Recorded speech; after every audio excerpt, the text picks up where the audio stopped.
வணக்கம் மக்களே! இன்னைக்கு நம்ம மார்க்கெட் இப்ப வரைக்கும் ஒரு பயங்கர செல் ஆஃப்ப பார்த்தீங்கன்னா, ஃபேஸ் பண்ணிட்டு வந்துட்டுருக்கு. கரண்ட்டா நிஃப்டி 50 200 பாயிண்ட்ஸுக்கு மேலான இறக்கத்தையும், பேங்க் நிஃப்டி 500 பாயிண்ட்ஸுக்கு மேலான இறக்கத்தையும் டெலிவர் பண்ணிட்டுருக்கு. நிஃப்டி, பேங்க் நிஃப்டின்னு இல்லாம வைடா இன்னைக்கு நம்ம மார்க்கெட்ல எல்லா பக்கமுமே நல்ல ஒரு செல்லிங் பிரஷர் தான் ஓடிட்டுருக்கு.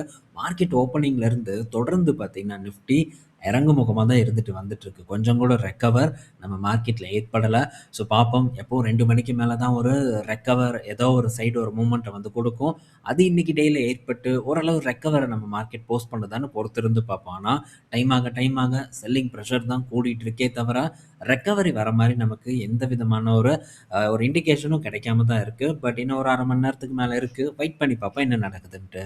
ஸோ நெக்ஸ்ட் பார்த்தீங்கன்னா, இன்னைக்கு டேல இந்த செல் ஆஃப் எதனால வந்திருக்கு அப்படின்னு போய் பார்த்தா, ஸோ புதுசா எந்த ஒரு ரீசனும் இல்ல. மார்க்கெட் இறங்கியிருக்கு. ஏதோ ஒரு காரணம் சொல்லணுமே அப்படிங்கிறதுக்காக ஸோ யுஎஸ் ஃபெட் ரேட்டு, அடுத்தது க்ரூட் ஆயிலோட பிரைஸ் உயர்வு, அடுத்தது ஜியோபொலிட்டிக்கல் டென்ஷன், லாஸ்ட்டா பார்த்தீங்கன்னா ப்ராஃபிட் புக்கிங். எதுவும் தெரியலைன்னா கடைசியில இந்த ப்ராஃபிட் புக்கிங் அப்படின்ட்டு எடுத்து வச்சுருவாங்க. இன்னைக்கு ப்ராஃபிட் புக் பண்ணிட்டு, நாளைக்கே கொண்டு வந்து திரும்ப பணத்த மார்க்கெட்ல போட்டு மார்க்கெட் ஏத்துவாங்க.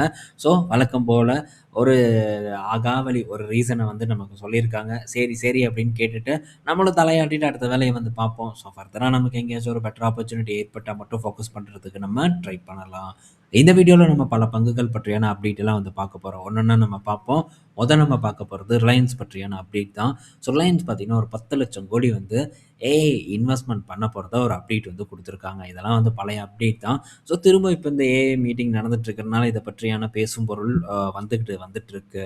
ஸோ இதுக்கு முன்னாடியே அவங்க பார்த்தீங்கன்னா, ஜாம்நகர்ல பெரிய டேட்டா சென்டர் அமைக்கிறதுக்கான பணிகள பண்ணிட்டு வந்துட்டு இருக்காங்க. என்னைக்கு நிறைவடைய போகுது அப்படின்ட்டு தெரியல. 3 ஜிகாவாட் அளவுக்கான கெப்பாசிட்டி அங்க வந்து இருக்க போகுது. இது நடந்ததுன்னா, இந்தியாவோட பெரிய ஒரு இந்தியா மட்டும் இல்லாம குளோபலாவே ஒரு பெரிய சிங்கிள் சைட் டேட்டா சென்டரா இந்த டேட்டா சென்டர் வந்து அமையும். அது போக ஆந்திரால ஒரு 1 ஜிகாவாட் அளவுக்கான கெப்பாசிட்டி உள்ள ஒரு டேட்டா சென்டர் வந்து அமைக்க போறாங்க. ஸோ இதெல்லாம் பார்த்தீங்கன்னா, ஃபியூச்சர்ல ஒரு நல்ல குரோத்த ரிலையன்ஸ் நிறுவனத்துக்கு ஏற்படுத்தி குடுக்குங்கிற ஒரு ஸ்ட்ராங்கான நம்பிக்கை எனக்கு இருக்கு. பல முன்னணி நிறுவனங்களும் பார்த்தீங்கன்னா, டேட்டா சென்டர் இன்வெஸ்ட்மென்ட்ட இப்ப நம்ம நாட்டுல பண்ணிட்டு வந்துட்டு இருக்காங்க. முன்னணி நிறுவனங்களோட இந்த இன்வெஸ்ட்மென்ட்டே கெப்பாசிட்டியே பார்க்கும்போது ரொம்ப பெருசா தான் வந்து இருக்கு. 1 ஜிகாவாட் அப்படிங்கிறது குறைஞ்சபட்சமா இருக்கு. ஸோ பெரிய நிறுவனங்கள் இந்த இடத்துல பெருசா முதலீடு பண்ணுவாங்கங்கிற எதிர்பார்ப்பு பெரிய அளவுக்கு என்கிட்ட இருக்கு. ஸோ இப்ப இதெல்லாம் பண்றதுக்கு டெஃபினட்டா பார்த்தீங்கன்னா, பணம் கண்டிப்பா வந்து தேவைப்படும். ஸோ எல்லா நிறுவனங்களுமே பார்த்தீங்கன்னா, கடன் வாங்கி தான் வந்து போடுவாங்க. ஸோ ரிலையன்ஸும் பார்த்தீங்கன்னா, டெஃபினட்டா கடன் வாங்கி தான் பெரிய அளவுக்கான தொகைய இந்த இடத்துல முதலீடு பண்ணுவாங்க. ஸோ கூட சில இடத்துல ஐபிஓ மேபி வரலாம். வந்ததுன்னா அதுல இருந்தும் கொஞ்சம் ஃபண்ட் பார்த்தீங்கன்னா, இவங்களுக்கு இந்த டேட்டா சென்டர் அமைக்கிறதுக்கு தேவை தேவையானது வந்து கிடைக்கும்.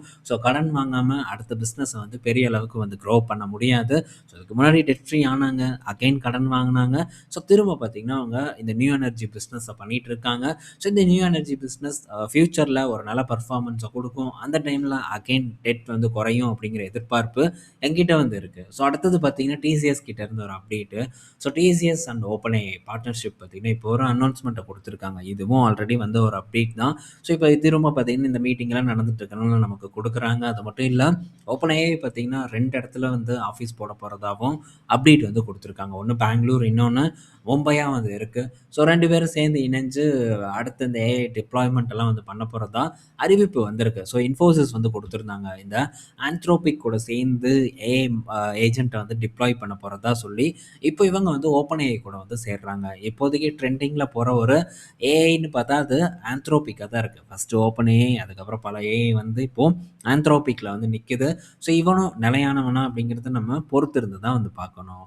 அடுத்தது பார்த்தீங்கன்னா, இந்துஸ்தான் யூனிலிவர் கிட்ட இருந்து ஒரு அப்டேட். பட் இன்னைக்கு டேல ஒரு 1.5% வரைக்கான சரிவு HULல வந்து ஏற்பட்டிருக்கு. ஸோ HUL பார்த்தீங்கன்னா, இந்த அப்டேட் நேத்தே குடுத்துட்டாங்க ஈவ்னிங். ஸோ 2,000 கோடி பார்த்தீங்கன்னா, இந்த beauty and wellness home care ப்ராடக்ட்ல இன்வெஸ்ட்மென்ட் பண்ண போறதா சொல்றாங்க. கெப்பாசிட்டிய வந்து எக்ஸ்பேண்ட் பண்ண போறதா ஒரு அப்டேட் வந்து குடுத்துருக்காங்க. இது HULல பொறுத்தவரைக்கும் ஒரு பாசிட்டிவான செய்தி. அடுத்தது வாரி எனர்ஜீஸ் கிட்ட இருந்து ஒரு அப்டேட்டு. ஸோ வாரி எனர்ஜீஸ் பார்த்தீங்கன்னா, ஒரு 8,000 கோடி ஸ்பெண்ட் பண்ணி ஆந்திர பிரதேசத்தில ஒரு battery manufacturing plant battery manufacture lithium manufacturing பிளான்ட்ட வந்து அமைக்க போறதா ஒரு அறிவிப்ப வந்து குடுத்துருக்காங்க. இதுவும் ஒரு நல்ல செய்தி தான். இதுவும் நம்ம இதுக்கு முன்னாடி வந்து பார்த்துருக்கோம். ஸோ திரும்ப இந்த செய்தியெல்லாம் வந்து எதுக்கு இப்போ குடுத்துட்டு இருக்காங்கன்ட்டு தெரியல. ஸோ கெப்பாசிட்டி அப்படின்னு நம்ம பார்த்தோம்னா, இது நமக்கு ஒரு நல்ல ரிமைண்டராவும் வந்து இருக்கும். அதனால நான் எடுத்துட்டு வந்திருக்கேன். ஸோ கெப்பாசிட்டி பார்க்கும்போது கிட்டத்தட்ட 16 ஜிகாவாட் அளவுக்கான கெப்பாசிட்டிய வாரி எனர்ஜீஸ் வந்து டெவலப் பண்ண போறதா சொல்லியிருக்காங்க. இதுக்கு முன்னாடி அமரராஜா ஒரு அறிவிப்ப குடுத்திருந்தாங்க. ஞாபகம் இருக்கும்னு நான் நெனைக்கிறேன். இந்த வருட எண்டு இல்லன்னா அடுத்த வருட ஸ்டார்ட்டிங்ல அவங்களுடைய இந்த லித்தியம் அயன் ஜிகா ஃபேக்டரி பார்த்தீங்கன்னா, ஆப்பரேஷனுக்கு வந்துருன்ட்டும் அமரராஜா சொல்லிட்டு இருந்தாங்க. அவங்களுடைய கெப்பாசிட்டியும் கிட்டத்தட்ட 16 ஜிகாவாட் கிட்ட இருக்கு. கூடவே ஒரு பேட்டரி பேக் கெப்பாசிட்டி ஒரு 5 ஜிகாவாட் கிட்டயும் வந்து வச்சிருக்காங்க. அவங்களோட இன்வெஸ்ட்மென்ட் ஒரு 9,500 கோடி கிட்ட வந்து இருக்கு. ஸோ இப்போ பல நிறுவனங்கள் இப்போ வாரி எனர்ஜீஸ் எல்லாம் நமக்கு ஐபிஓக்கு அப்புறம் தான் பெரிய அளவுக்கு ஃபெமிலியரா வந்து ஆச்சு. ஸோ இவங்களே பார்த்தீங்கன்னா, அதுக்குள்ள ஒரு பெரிய ஒரு பேட்டரி மேனுஃபேக்சரிங் ஜிகா ஃபேக்டரிய வந்து உருவாக்குறாங்க. ஸோ ஹெவி காம்படிஷன் இந்த பேட்டரியில இருக்க போகுது. வாரி என்ன சொல்லியிருக்காங்கன்னா, இத வந்து எலக்ட்ரிக் மொபிலிட்டிக்கும் நாங்க வந்து குடுக்க போறோம். ஸோ இந்த ப பவர் ஸ்டோரேஜஸ்க்கும் நாங்க வந்து குடுக்க போறோம் அப்டின்ட்டும் வாரி கிட்ட இருந்து அப்டேட் வந்திருக்கு. ஸோ இந்த பேட்டரிய பொறுத்தவரைக்கும் நம்ம கொஞ்சம் வந்து கேர்ஃபுல்லா இருக்கணும். இன்னைக்கு நேத்துன்னு சொல்லல. தொடர்ந்து இத பத்தி நம்ம டிஸ்கஸ் பண்ணிட்டு இருக்கோம். ஸோ இது ஒரு ரிமைண்டராவும் உங்களுக்கு இருக்கும். அமரராஜாலாம் இப்ப கீழ இறங்கிட்டு இருக்குன்னு பலரோட கேள்வியும் வந்துட்டு தான் இருக்கு. ஸோ அவங்களுக்கு இந்த ஒரு செய்தி ஒரு நல்ல பதிலா இருக்கும் அப்டின்னு நான் எக்ஸ்பெக்ட் பண்றேன். ரொம்ப கேர்ஃபுல்லா ரிசர்ச் பண்ணி அதுக்கப்புறமா இதெல்லாம் சூஸ் பண்றதுக்கு ட்ரை பண்ணுங்க. ஏன்னா நாள பின்ன காம்படிஷன் அப்படின்னு வந்ததுன்னா, ஸோ ரொம்ப கஷ்டம். இன்னும் பெரிய பெரிய நிறுவனங்களும் இந்த ஃபீல்டுக்குள்ள வந்து வருவாங்க. அப்போ எக்ஸைட் அமரராஜாலாம் கொஞ்சம் ஸ்ட்ரகிள் ஆகுறதுக்கான வாய்ப்பு. இவங்க உண்மையிலேயே பிசினஸ் வைஸ்ல ஸ்ட்ரகிள் ஆகலனாலும் கூட, ஸ்டாக் மார்க்கெட்ல பங்குகள போட்டு அடிப்பதற்கான வாய்ப்பு ரொம்ப வந்து அதிகமா இருக்கு. ஸோ கேர்ஃபுல்லா இருக்க வேண்டியது நம்ம கடமை. அடுத்தது என்சிசி ஷேர் கிட்ட இருந்து ஒரு அப்டேட் வந்திருக்கு.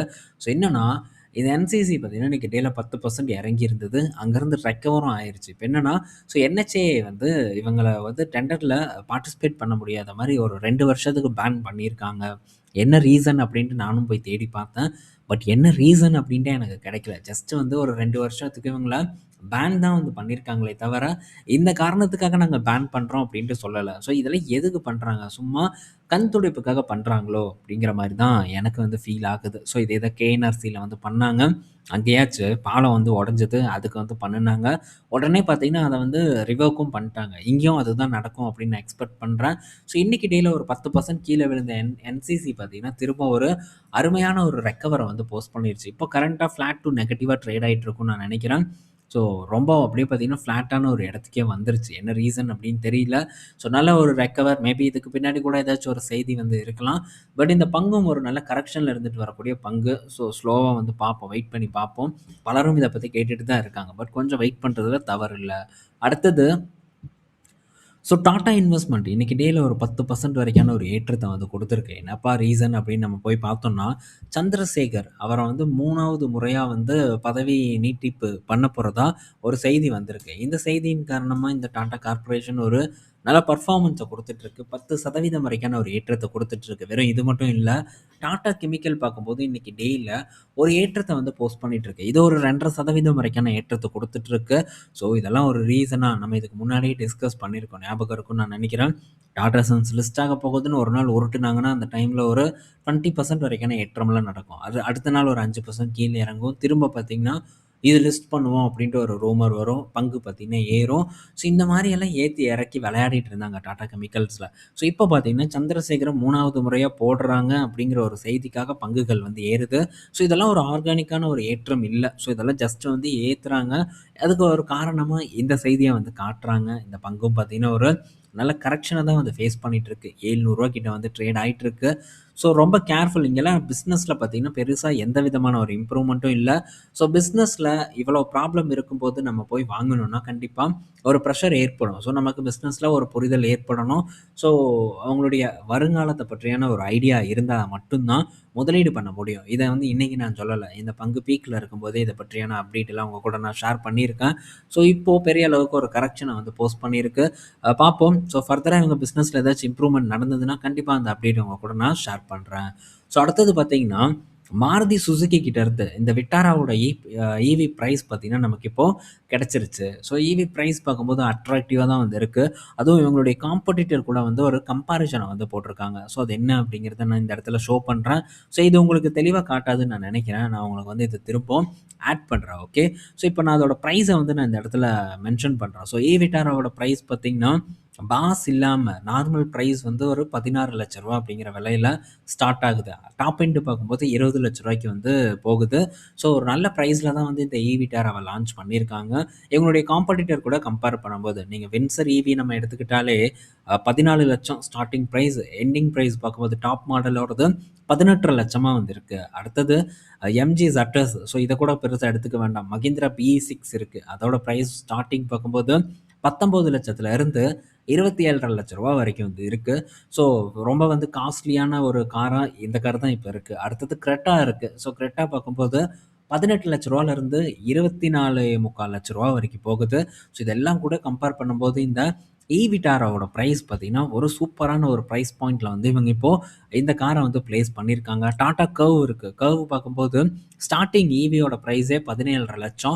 டாப் எண்டோட பிரைஸ் பார்த்தீங்கன்னா 22,400,000. அது கூட கம்பேர் பண்ணுனாலும், ஸோ ஈவிட்டாராவோட பிரைஸ் பெட்டரா வந்து அமைஞ்சிருக்கு. அதே சமயத்தில அனலிஸ்ட்லாம் சில ஒரு எச்சரிக்கை ஒரு இதுவும் குடுத்துருக்காங்க. ஸோ இத என்னன்னா, இப்ப இந்த மாருதி சுசுகியோட இந்த ஈவி கார் பார்த்தீங்கன்னா, ப்ராஃபிட்டபிளா இருக்காது அப்படின்னு வந்து சொல்லியிருக்காங்க. ஆமா, எடுத்தோனே நம்ம இந்த கார கொண்டு போய் பெரிய விலையில வச்சா, இந்த மாருதி சுசுகி ஈவில பார்த்தீங்கன்னா, டெஃபினட்டா ஃபெயில் ஆயிருவாங்க. ஸோ, அதனால அவங்க கரெக்ட்டான ஒரு விஷயத்த தான் வந்து பண்றாங்க. ஸோ, எடுத்ததும் ப்ராஃபிட்டபிளா வர முடியாது. பட் நம்ம பொறுத்திருந்து பார்ப்போம். இதுலயே எந்த அளவுக்கு இவங்க ப்ராஃபிட்டபிளா வருவாங்கங்கிறத நம்ம வெயிட் பண்ணி தான் வந்து பார்க்கணும். ஸோ, நம்ம கம்ப்ளீட் பிக்சர் தெரியாது. ஏன்னா, ஈவியோட இன்ஃப்ரா இப்போ ஓரளவு நம்ம நாட்டுல டெவலப் ஆயிருக்கு. ஸோ, எல்லாம் நடந்ததுக்கு அப்புறம் தான் மாருதி சுசுகி என்ட்ரே வந்து ஆகுறாங்க. ஸோ, இது ஒரு அட்வான்டேஜா கூடுதலா இருக்குமாங்கிறத நம்ம பொறுத்திருந்து பார்ப்போம். இப்போதைக்கு பிரைஸ் பாயிண்ட்ல ஒரு நல்ல இடத்துல தான் இந்த ஈவி டேரா இருக்கு. மாசம் ஒரு 2,000 கார் வித்தாலும் கூட பெரிய விஷயம் அப்டின்னே நம்ம வந்து சொல்லலாம். ஆனா விக்குதா அப்டிங்கிறத வெயிட் பண்ணி பார்ப்போம். இப்போதைக்கு ஒரு லோ பிரைஸ் காரான நெக்ஸான் அண்ட் பஞ்ச் இது 2ம் தான் பெரிய அளவுக்கான ஒரு விற்பனைய மார்க்கெட்ல பார்த்தீங்கன்னா டெலிவர் பண்ணிட்டு இருக்கு. அதே மாரி வின்சர் இருக்கு. அந்த வின்சருக்கு இப்போ ஆப்படிக்கும் வகையில இந்த விட்டாராவ இறக்கி இருக்கிறது ஒரு ஒரு நல்ல ஒரு மாஸ்டர் மூவா தான் நான் வந்து பார்க்குறேன். ஸோ வெயிட் பண்ணி பார்ப்போம். என்ன நடக்குதுன்ட்டு. ஸோ இந்த வீடியோல நம்ம பல இன்ஃபர்மேஷன் பத்தி பார்த்திருப்போம். பயனுள்ளதா இருக்கும்னு நான் நினைக்கிறேன். ஈவினிங் நம்ம இன்னொரு ஒரு வீடியோல மீட் பண்ணுவோம். பாய் மக்களே!